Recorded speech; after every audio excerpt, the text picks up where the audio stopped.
ஐயனார் துணை அடுத்த வர எபிசோடில் பார்த்தீங்கன்னா, கோவில்லேருந்து வீட்டுக்கு வந்த கையோடே பார்த்தீங்கன்னா, பாண்டியனும் சோழனும் பார்த்தீங்கன்னா, வானதி வீட்டுக்கு போகிறாங்க. வானதி கிட்ட எல்லா விஷயமும் போய் நேரில் கேட்டதுக்கப்புறம் தான் தெரியுது, வானதி ப்ரெக்னெண்ட்டாகவே இல்லை அப்படின்னு சொல்கிறாங்க. அந்த கல்யாணத்தை நிறுத்துறதுக்காக தான் பொய் சொன்னேன் அப்படிங்கிற விஷயத்த எல்லாருக்கிட்டையுமே சொல்கிறாங்க. அவங்க வீட்டிலே பார்த்தீங்கன்னா, இந்த விஷயம் தெரிஞ்சோன்னே ரொம்பவே ஷாக் ஆயிடுறாங்க. இதுக்கப்புறம் வீட்டில் சேரன் கிட்ட எல்லா விஷயத்தையும் சொல்கிறாங்க. இந்த மாதிரி ஒரு தப்புமே பண்ணல, அவங்க ப்ரெக்னெண்ட்டாகவே இல்லையா, கல்யாணத்தை நிறுத்துறதுக்காக இந்த பொண்ணு பொய் சொல்லியிருக்குன்னு சொல்லிட்டு வீட்டில் எல்லாருக்கிட்டையும் சொன்னோன்னே எல்லாருமே சிரிக்கிறாங்க. இன்னொரு சைடு வானதி பார்த்தீங்கன்னா, பாண்டியனை போட்டு டார்ச்சர் பண்ணுறாங்க. சீக்கிரமாக என்னை கல்யாணம் பண்ணி கூட்டிகிட்டு போ அப்படிங்கிறாங்க.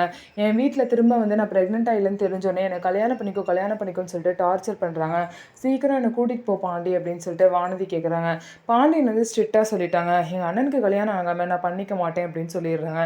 உடனே வானதியும் கோபத்தில் ஃபோனை வச்சிடுறாங்க. அதுக்கப்புறம் வானதி நேராக போய் சேரனை பார்த்து, நீங்கள் சீக்கிரம் கல்யாணம் பண்ணிக்கோங்க, நீங்கள் கல்யாணம் பண்ணிக்கிட்டாதான் உங்கள் தம்பி கல்யாணம் பண்ணிப்பேன்னு சொல்கிறாங்கன்னு சொல்லவும், சேரன் பார்த்தீங்கன்னா அவசர அவசரமாக ஒரு ஜோஷியர்கார்கிட்ட இந்த மாதிரி எனக்கு ஒரு பொண்ணை பாருங்கள், எப்படி இருந்தாலும் பரவாயில்ல சீக்கிரமாக பாருங்கள், ஏன் கல்யாணம் இருந்தால் தான் என் தம்பிங்க சந்தோஷமாக இருக்க முடியும் அப்படின்னு சொல்லிட்டு அவசர அவசரமாக அவர் கல்யாணம் பண்ணிக்க போகிறாரு.